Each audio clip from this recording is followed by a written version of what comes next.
a couple of things happen in the following order. One, you get the fuck out of this crumbling building quickly before it completely collapses.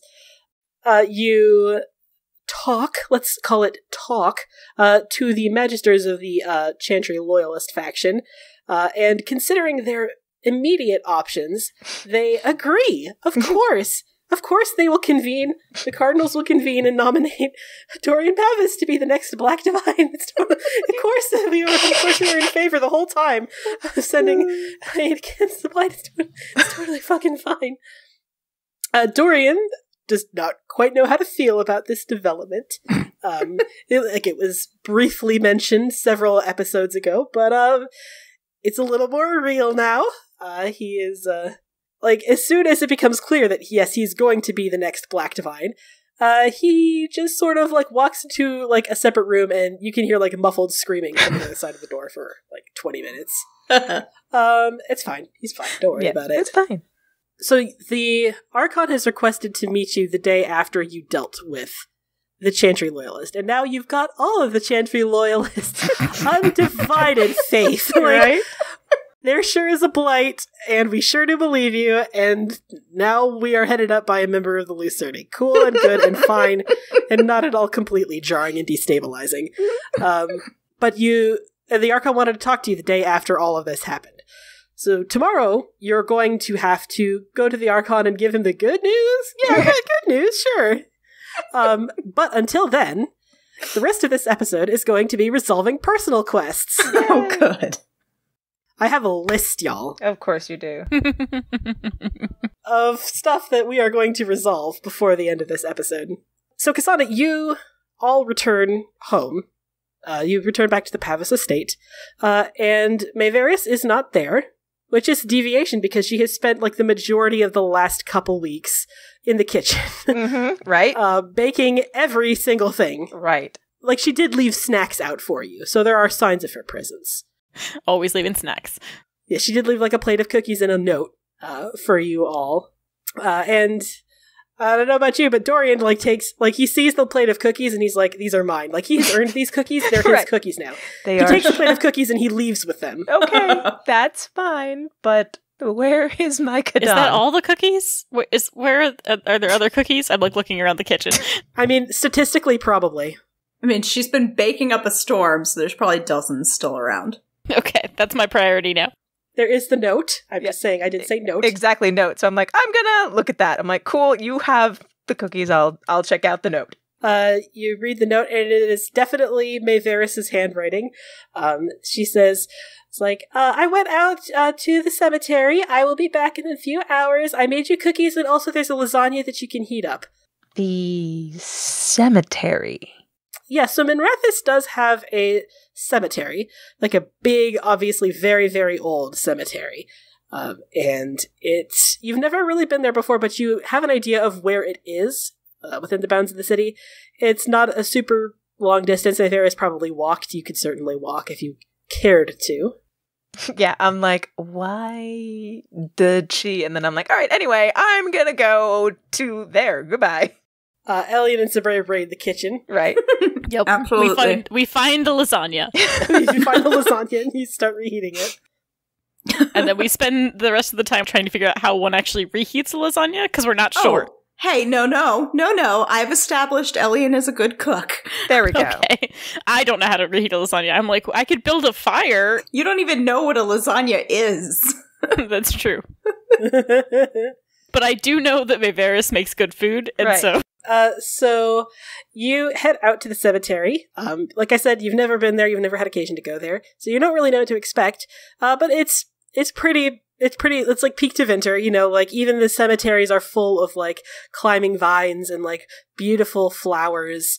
And the cemetery is quite spacious, obviously. Minrathis is an ancient city. So there's tons and tons and tons of graves.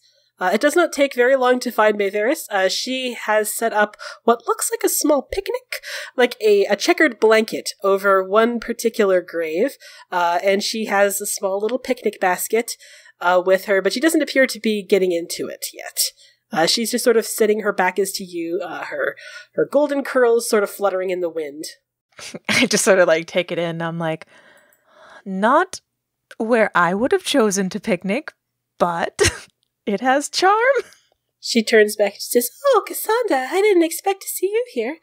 You were not there when I got back, and I panicked a little.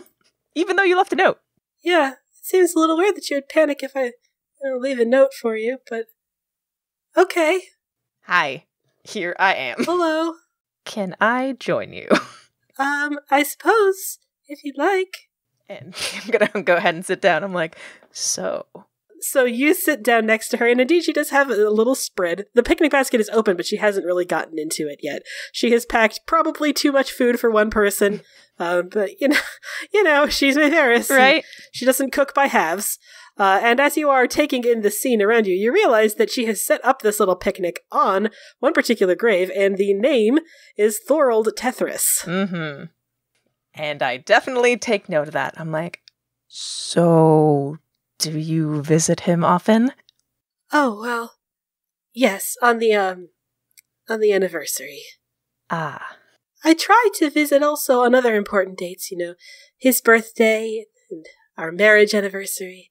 But, this is the one that I most reliably... Well, what are you waiting for? We should set up a place for him then. You brought enough food for at least half of the city, it feels like. Oh, no, this is all for me. And I guess for you, if you would like some, but... No, I make no illusions. Thorold's dead. I'm not gonna waste food on someone who cannot eat. All of it is for you? I may have overpacked. Yeah, a little bit. That's fine. You tend to do that. Yeah. She says, it's really strange. I didn't really know what would happen to this pain once I became what I am. It's unusual, the pain associated with Thorold now. It doesn't really feel like it's mine, but I also can't get rid of it. It feels inherited. Does that make sense? It does, in a way, since you also sort of inherited another soul. Yeah.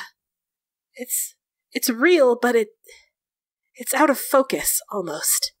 Like, I remember grieving so much, and I still am, I think, to a certain extent, but it feels different now. I don't really know how to explain it.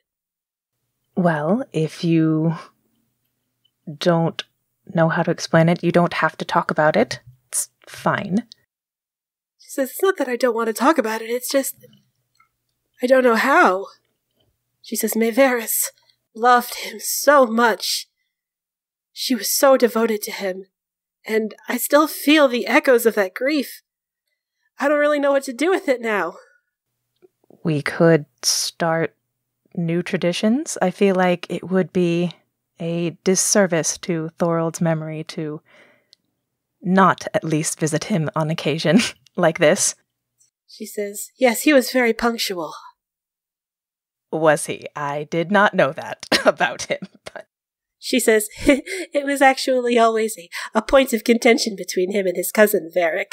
Thorold was never late to anything, and Varric made it a point to always be late to everything. That sounds very fun. Elian and Sabray are the closest things I have to siblings, so... She says, he really did care about Varric. He was probably one of the closest family that Varric had. I don't really talk about him anymore. Not even before I was... And she, gestures at herself. I didn't really talk about it with Dorian, though he asked all the time. I didn't really talk about it with anyone. I just sort of let it fester inside of me. Her. She let it... Me? I don't know. Terminology is complicated now. Everything is really complicated now. Yeah. Feelings are like that. They are complicated. I don't want to repeat Mithadra' mistakes, she says. Mithadra let her grief consume her to the point where she literally almost would have rather died than heal. I don't want that to be the legacy that I leave behind. But I don't know. Faith wasn't very good with this either. Well, we're talking about him now, aren't we? That's already a first step and different than before. Is it?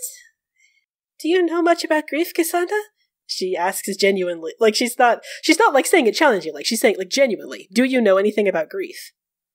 Not really, not in the same way that you do. She says, you lost your home, sort of, and now you've got it back, sort of. That's a kind of grief, isn't it? It is. It's not really the same as losing someone you built a life with, though. Although, I did come close to that, it felt like. She says, I guess we're both really not good at this grief thing, huh? Yeah. But it's something we can figure out how to do together, I guess. She looks up at you. She's smiling, but clearly, like, there's still a lot of, like, really raw emotion that she hasn't really dealt with. She says, well, I know one thing for super sure. Whatever I'm going to have to face, I am immeasurably grateful to be facing it with you. And she leans on your shoulder. Cass definitely, like, puts an arm around her and is like, yeah, it's good to not have to deal with things alone. And in my experience, also not shut things away. Thorold really would have liked you. Do you want a sticky bun? I brought 8. In that case, yes, I would love a sticky bun.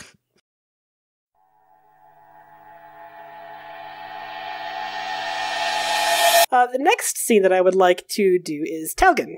So I have, like, a way to begin this, but if Elian has, like, a particular way that he wants to do this, like, obviously Ren has agreed to be the guinea pig for this drink my blood and see what happens thing.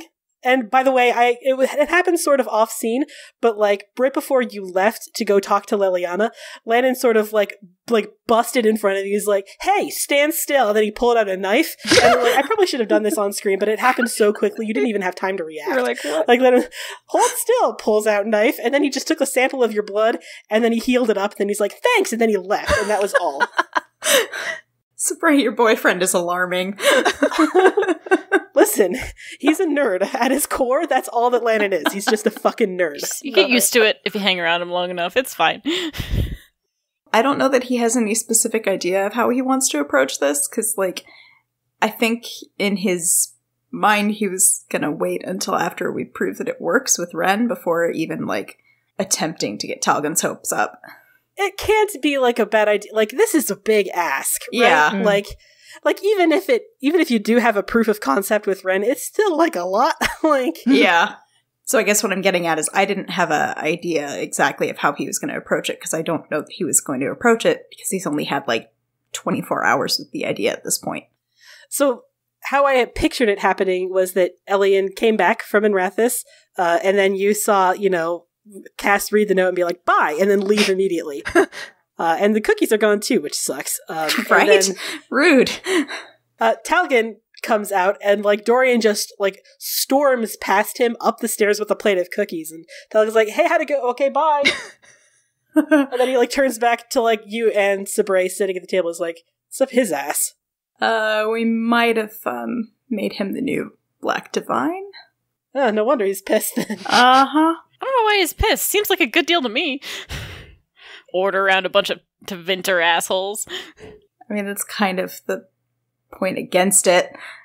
Spoken with the cavalier attitude of someone who's never had power thrust upon them. He pats you on the back. I give you finger guns. Yep. I have no idea what I'm talking about. Obviously. And he sits down. He's like, "Oh, I'm hungry. Where's May?" Cass said something about the cemetery?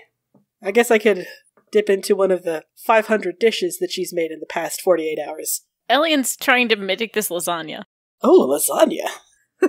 She said it was for dinner, but, So yeah, I think all three of you head into the kitchen to, like, read Mayveris's instructions on how to reheat the lasagna in case she's, late or whatever.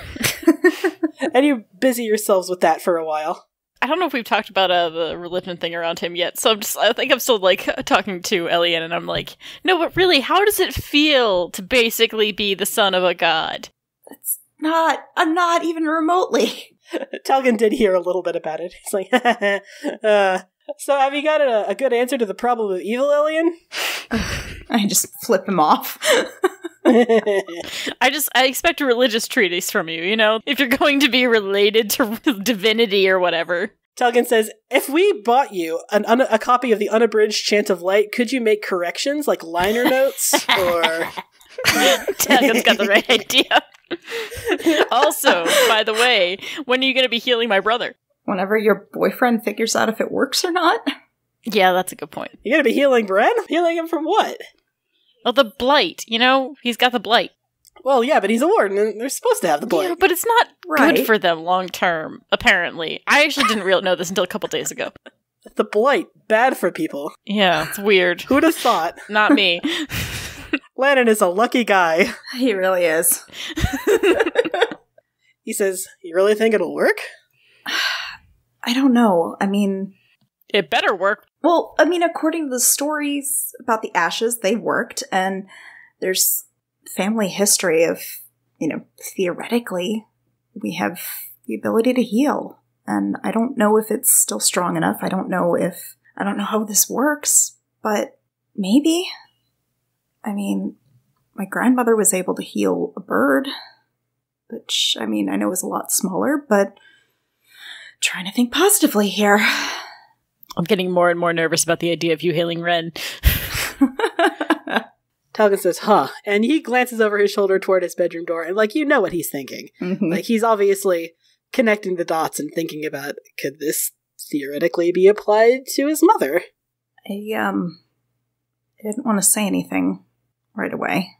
I mean, I know how hard all of this is, but maybe we can try something. He says, I haven't even told her about Orzammar yet. Been putting that off. Still?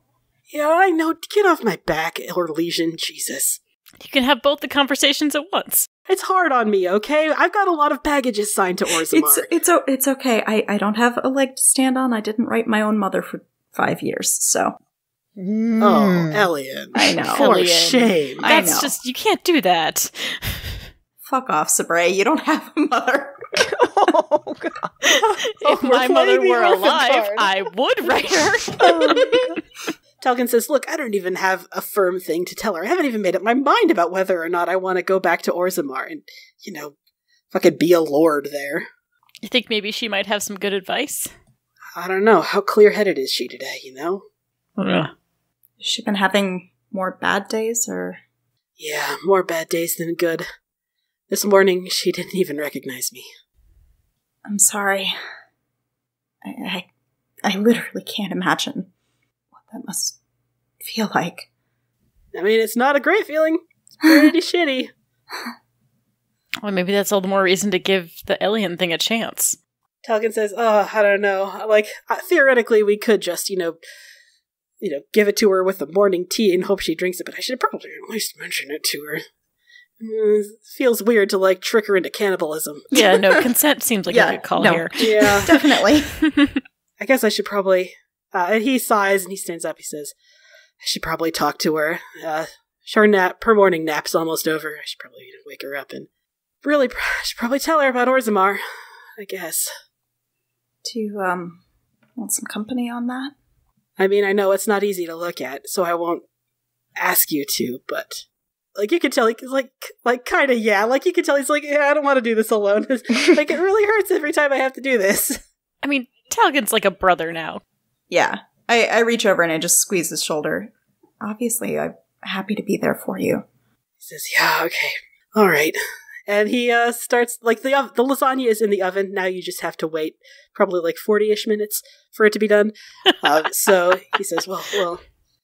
Talgan, like, heads kind of deliberately slowly back toward his bedroom. He says, oh, God. I don't suppose either of you have any advice on what to do about the actual question of whether or not to return to Orzammar as a lord permanently. Duh. I mean, you just said yourself, I don't have experience with the power being handed to me, but...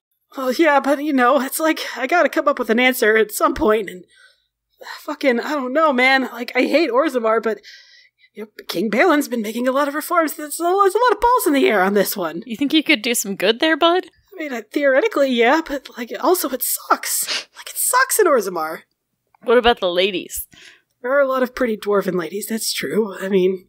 That's maybe less of a compelling argument than I thought it was going to be. Fair enough. It's not really for us to decide, but... Yeah, I know, but still... I know. I mean, if you can help me figure out what to do, I'll happily help you figure out what to do.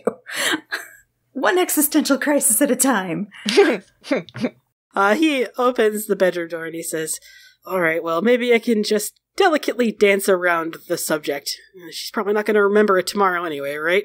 And he knocks on the internal door, like, because remember, he's got, like, the sitting room with his bed and then, like, the internal bedroom where his mom sleeps. And he knocks on the door, he says, hey, Mom. And he opens the door, the light shines in, and you can see her bundled up in bed, and he says, hey, Mom, it's about time for your nap to be over. And she says, and I've got some news about Orzammar. And he goes and he shakes her, and she doesn't move. Oh. And he says, Mom? And he shakes her again, and she still doesn't move. Oh, God. Oh, fuck. Can somebody, like, feel her pulse?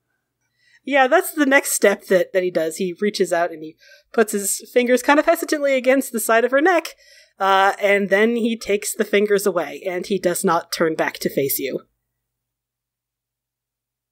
Talgan. He doesn't answer. I'm gonna go up to his mom just to, like, look. I'm assuming I can confirm very quickly that I know what's going on. Yeah, I mean, you can roll if you want to, but you're Dalish, you know the signs of death. Yeah. Like, it's been at least a couple hours because, you know, the early stages of, like, pallor mortis have already set in, and... I look at it and I just sort of say, fuck. And I look at Ellie and I'm like, I shake my head. Oh, dear. I go over and I put a hand on his shoulder again. I don't... There's no words for this. He is really quiet, and his head is kind of down. He usually has his hair up in a bun, but he hasn't put it up today, and it sort of like curtains the side of his face, so you can't really see the exact emotion that's going on. He says, well, I guess it doesn't matter what I say now, huh?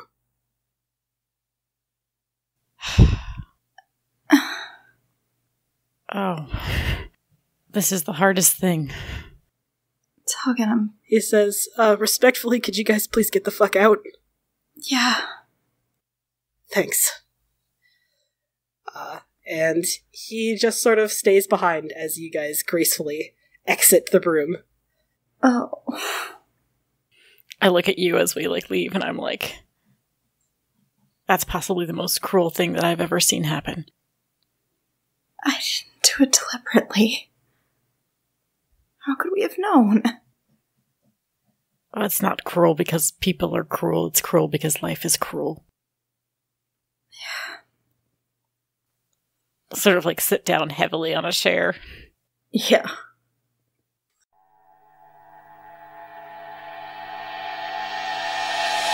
So, Cassandra? Yes. You spend a couple hours with Maeveris, and you talk a lot about Thorold, mostly. And you get the feeling, like you get the distinct impression that she's never really talked about Thorold with anyone. Mm-hmm. And, like, she just rhapsodizes about him. It is so clear that she was so in love with him. And she tells you about how they met, and the amusing circumstances under which they became affianced. Because she tells you the whole story about how, oh, you know, my mother actually did this behind my back, wanting me to prove that I was really a woman. And she did not expect for us to fall completely and deeply in love right away as soon as we met. Cass is, like, snarking, like, oh no, the shock. And she tells you all about the wedding, and as you walk home back to Minrathis, she says, this was nice. Thank you, Cassandra. I had my reservations about hearing about him, but yeah, I think you're right. I think I would have liked him too. The end sometimes taints the rest of the story, but it shouldn't. So much of my memories of Thorold were so good, and I want to keep them that way. Yeah, you should. And I feel like it's not just me who should hear about him and your good memories. You should tell Dorian and anyone. She sort of chuckles and she says, I'll get there, maybe, one day. And she stands up on her tippiest tippy toes to give you a kiss just barely on the cheek. You are so much taller than her. You're so tall. But she manages it. And she says, I'm going to go to bed. Make sure that they didn't burn down the house with that the lasagna. And then meet me upstairs, okay? Okay, I will do that. And she heads up. And just as you are about to go ensure that, yes, the lasagna is safe and the kitchen is not in shambles, as you are heading across to go to the kitchen, you almost literally bump into Fenris on the way out. And you collide with him, and he says, sorry, Kunari, I did not mean. You turn to look at Fenris. His markings are gone. His fucking his lyrium tattoos are gone. Like, the scars on his skin are still there, but they're just scars. They no longer have that ethereal white glow or hum to them. Cass just sort of stares at him like, who? You look like Fenris, but are you? He sort of chuckles. He says, the Kunari can make a joke. I am delighted and impressed. Okay, just because my father is not good at it doesn't mean... In my defense, I've never really seen you crack much of a joke either. True. He says, the whole procedure went, remarkably well. The keeper, the Dalish keeper, I met her, in Ravane, and we sat down and we had a quick talk. And long story short, I have got some herbal medicine to take for the long-term effects of lyrium poisoning that I might experience. But otherwise, it's gone. And how do you feel about it? He says, I had not realized how much pain I was in. And you realize he's really smiling. Like his face is in like this genuine smile that you've really never seen Fenris wear before. And he says, I had forgotten what it feels like to wake up and not have the constant ache of the lyrium all the way down my back. I had forgotten what it was like to do everyday things, to walk and stand and sit without worrying about... He says, I am glad that you suggested this, Cassandra. Good, because I'm about to do something that you might not be glad about. And then she gives a big hug. And Fenris is in such a good fucking mood. Like, he just leans into it. He's like, hell yeah, fucking hug. Hugs don't hurt anymore. Right. Just like, hey, cool, it doesn't hurt anymore. That's all that Kaz got from that. Cool, okay to hug now. Awesome. And he definitely returns the hug. And he says, and I'll tell you one thing as you separate, Hawk definitely likes it. I'll save that story for, somewhere less public, but we've had fun. It's been good. That is good. I am glad. He says, is that lasagna? Yeah, that is what I am supposed to check on to make sure nobody burned anything down while we were gone. Yes, we should definitely investigate that and also have some, he says.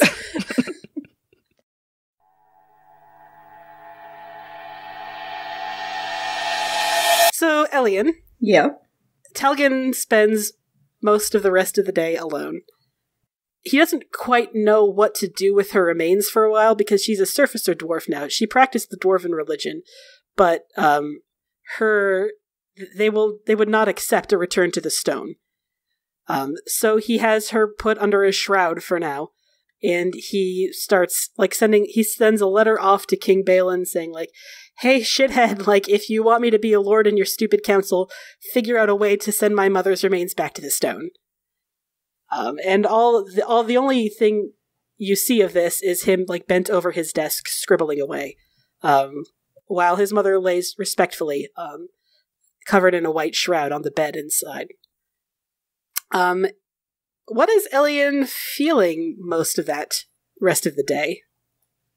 Heaps of guilt, I guess.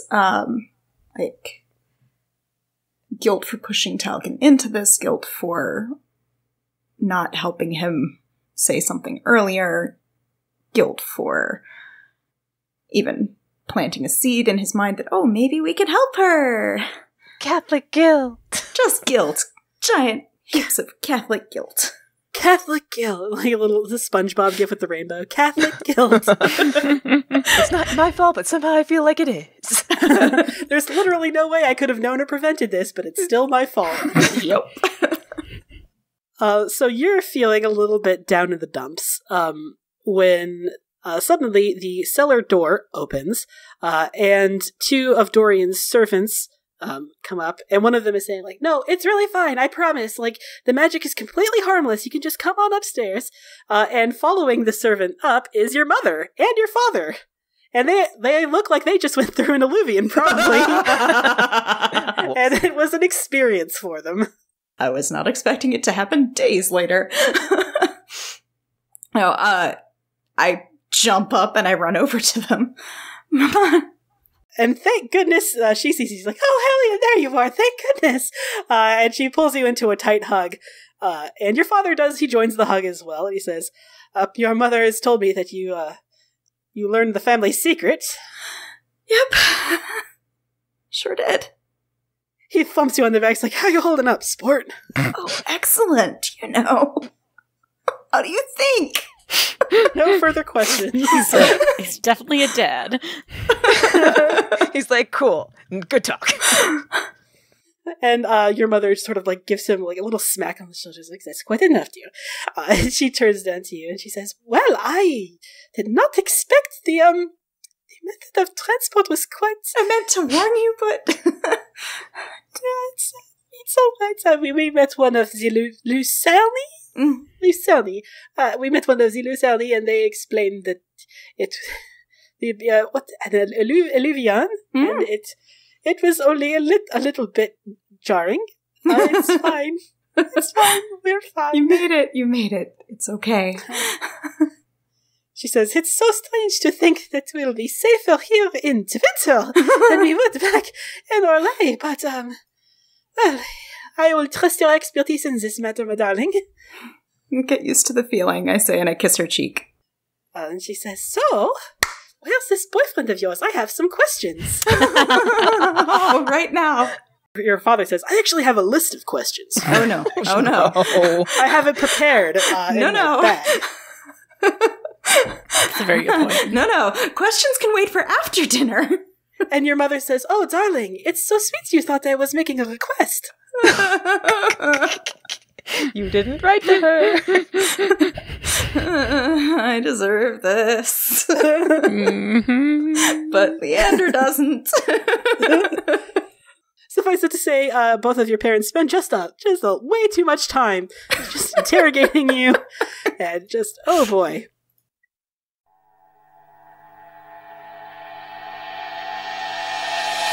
You all go to bed. It has been a long day. A very, very long day. Some great news, some terrible news, and it's all just sort of settled into this exhaustion that accompanies you all the way to bed. Elian, you have a dream. I wondered when dreams were going to reappear. Right? Oh, I've been saving them, baby. Oh, Yep. God. You have a dream. And normally, and you can tell right away that this is a compassion dream. You, and usually when you dream of compassion, you have, it's set in the Orlesian-style bedroom, where you feel most comfortable. This time it is not. This time it is set in a place like you've never really seen. You are sitting in a room that looks to be a library, with one large glowing white alluvion on one side. The other half is sort of dissolved away in a very unusual fashion, like it was some sort of magical catastrophe that ripped this place apart. But now it has settled, mostly. And you are sitting across from Compassion at a table covered in candles and books and scraps of paper. And Compassion says, Hey.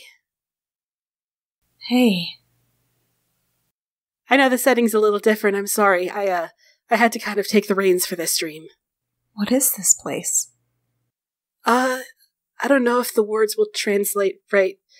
Virderthara, the I don't know how to translate it. It's basically a library, or it was a library. I'm not really sure what became of it now. It's beautiful. It was the last place I was before Arlathon fell. I suppose I've thought about it, and that has to be what happened, right? That's what Solus did. He created the Veil, and he destroyed Arlathon. And this was where I was when it happened before I suppose I must have been pulled into that damn crystal. Listen, Elian, there's a lot of stress in his voice. There's something very important I need to tell you. What? Don't let Lennon do this. Don't let him throw his life away because he feels like there's no other option. I volunteer. Are you sure?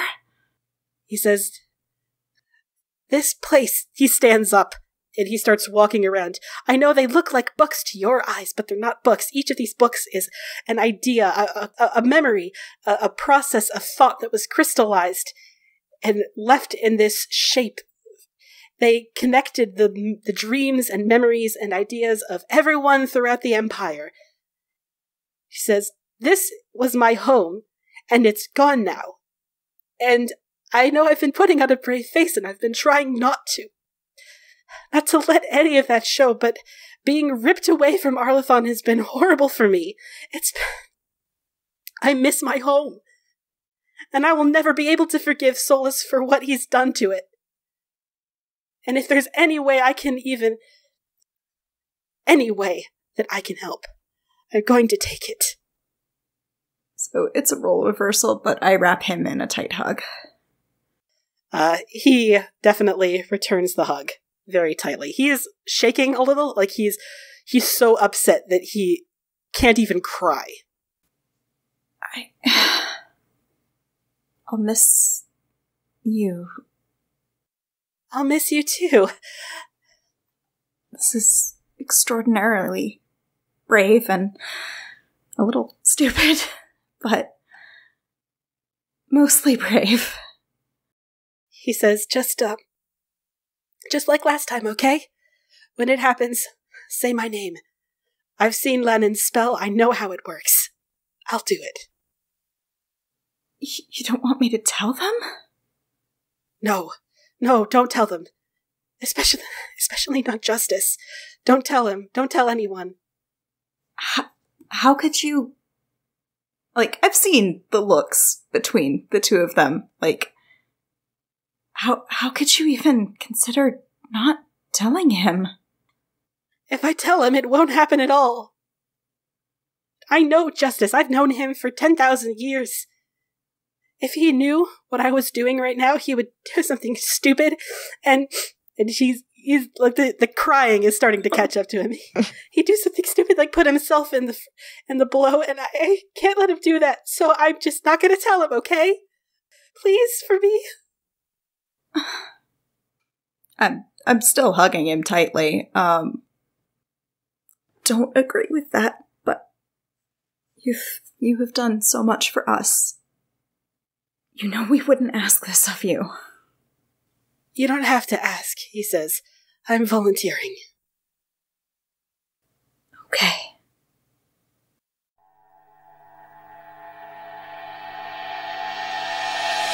Sabre?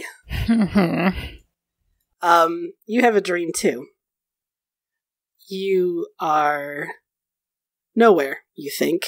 You're in a white room with white walls, and you don't even have time to acknowledge that this is an unusual place for you to be in your dreams, because all at once, Justice is the only thing that you can see. He says, I volunteer. Can you just maybe, lead into things a little better next time? Let's start out with a subject. You know damn well what I'm talking about, Yariel. You don't want Lennon to die. I don't want him to die either, so I volunteer. You can't just volunteer, Justice. That's exactly what I just did, Yariel. You haven't been possessed. You seem like someone who's been possessed before. He says, no. There were certainly more possessions in ancient Arlathon, but personally, no. I have never been possessed. I am possessing, but I am not possessed. I will still suit for the ritual. Why would you just volunteer for... Why does everyone in my life just volunteer to be murdered? Because if it's not me, it's going to be compassion. Compassion? I know him. I know him better than I know myself. This isn't his name, isn't it? He would do this without even a thought to the consequences. What if there's another option? Can't there be another option? Why does it have to be you or Compassion or Lannon or someone else I care about? He says, then name it, Yariel. You have another 5 million gold or whatever it is that it took to buy all that lyrium. You don't have another option, and I think everyone in the room knows it. I think everyone in the Lucerni knows it. I, turn around and I'm just, stalking the room as much as possible, which I'm aware is not much. It's an endless room. You walk, but it feels like you're walking in place. This is also not a good solution. Why? You've done so much. I couldn't ask you So let me do this too! Listen, he says, Compassion's life is more important than my life. I would do anything to make sure that he is safe. Why? Because I love him, idiot! What? You're like, oh shit, really? Wait, what? The only person who hasn't noticed. Oh god. I have loved him for 10,000 years. I have loved him literally through the end of the world. I have loved him in the blackness of the void that crystal kept me in, and I love him still. I will love him even after I am dead. Have you told him that, you idiot? He says, I think he knows. But of course it's been difficult to express in our current situation. I, pace the room. I will support you in this if you do one thing for me. Name it. Talk to him first. Tell him how you feel. So what, he can try to talk me out of it? I don't even mean to tell him what you're planning to do. Just tell him how you feel at all. You can't throw your life away without getting this out here. He has a complicated look on his face. That's my condition, Justice. That's the one thing. Wouldn't that be crueler? To inflict it on him and then leap in front of the blade? Why don't you let him decide that? I've learned enough to know that you can't make other people's choices for them. He says, all right. I will.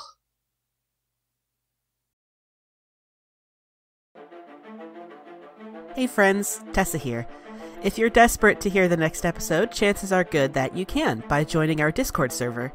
We post links to all episodes and pre-release, and you can even chat with us and listen live as we record. Join us by going to bit.ly/cfcdiscord. For more information on the show, character biographies, and links to social media, head to our website, critfail.club or critfailclub.com. You can follow us on Facebook, Twitter, and Tumblr. Crit Fail Club does not advertise at all, so if you like what you hear, tell a friend who might also like it, make a post on social media about it, or leave a review on Apple Podcasts. Full episodes are available on our YouTube channel, bit.ly/cfcchannel, or wherever you get your podcasts.